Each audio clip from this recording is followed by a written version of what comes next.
enjoy most about growing foods is eating them. That smells good.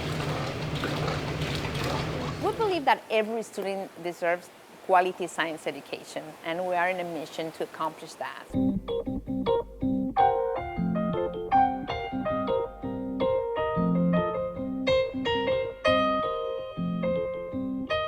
I'm originally from Bolivia. I moved to New York many years ago. My kids were very young. They grew up in the city, and eventually they attended public school here, PS 333, the Manhattan School for Children, which is a K through 8th grade school. And I was struck by the fact that they didn't really have science that connects to sustainability and to climate.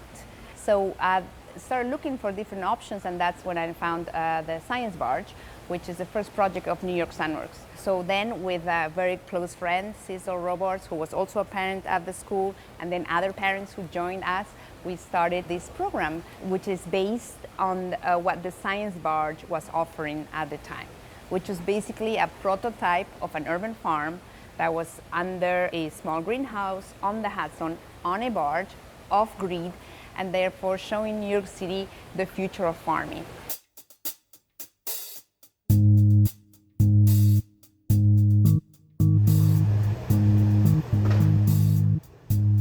This is an NFT that stands for Nutrient Film Technique, which is the most common hydroponic system.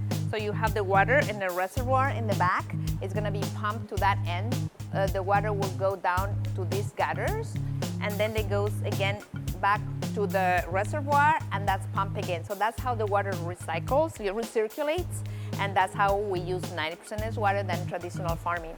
So students are going to be putting the nutrients into that reservoir, and that's what we're going to be controlling that the water has the right level of pH, but also the right level of nutrients, which is going to be feeding the plants. But you can see here, this is almost ready to harvest. This is a vertical system, same idea of the NFT, but you have more yield in a very small space. So this is an example of how design is important based on the space that you have available. This is the vine crop system, which is designed for vines. And from the flowers, you're gonna see the fruits coming out. So you're gonna have, let's say, cucumbers or tomatoes. All those fruits wouldn't exist if you don't have flowers. And you also need to pollinate the flowers so you can have the fruit. So the students will do all that work because we don't have insects that will be pollinating here. So they become the pollinators of the plants. The fish farm, it's a wonderful system to show how an ecosystem works, because you have here the fish in the water, and then you have this siphon that's gonna bring the water from the bottom to this tray. So that's how you're cleaning the water. And it's gonna go to the next bucket that has this small plastic chips that will hold beneficial bacteria. Beneficial bacteria will change what is waste and convert it into food, and then it's gonna send that water back to the tank.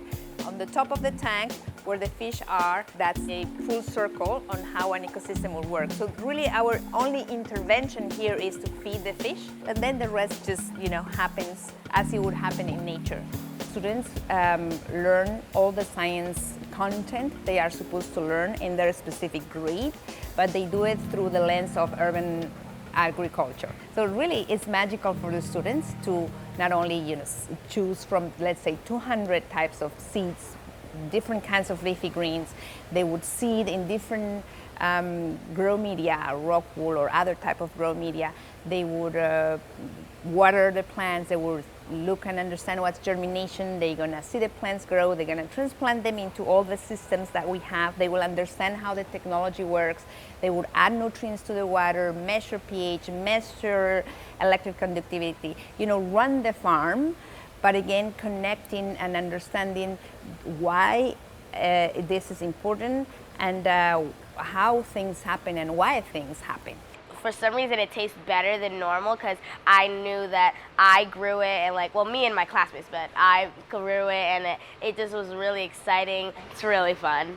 Especially in the city, there's really not much access to understand where the food comes from and how food grows, right? And how it's produced. They not only enjoy the process of growing and learning, but also they really enjoy eating it. So all the food we grow in the classroom is consumed in the classroom by the students and by their families.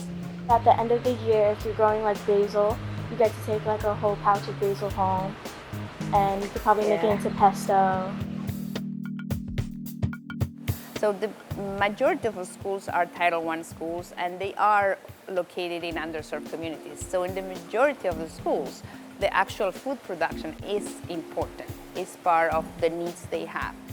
And the technology really adds an aspect that really helps for teaching, which is that the plants grow really fast, and that brings aha moments to the kids. Every time they come to the classroom, the plants are bigger and healthier and different shapes and sizes, etc. So there's always a lot to discover, and therefore they love to come to the hydroponic classroom.